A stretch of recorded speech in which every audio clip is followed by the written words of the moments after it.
اعوذ باللہ من الشیطان الرجیم، بسم اللہ الرحمن الرحیم۔ السلام علیکم ورحمۃ اللہ وبرکاتہ۔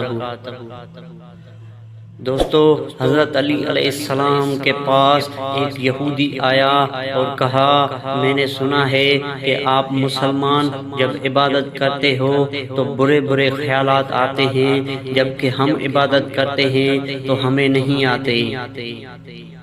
دوستو، حضرت علی رضی اللہ تعالیٰ عنہ نے جواب میں فرمایا، اگر ایک گھر فقیر کا ہو اور ایک گھر امیر کا تو چور کہاں جائے گا؟ یہودی نے کہا، امیر کے گھر میں۔ تو حضرت علی علیہ السلام نے فرمایا، تبھی تو شیطان ان کو ستاتا ہے جن کے دل میں اللہ ہو، جن کے دل میں اللہ نہیں ہوتا وہاں شیطان کا کیا کام ہے۔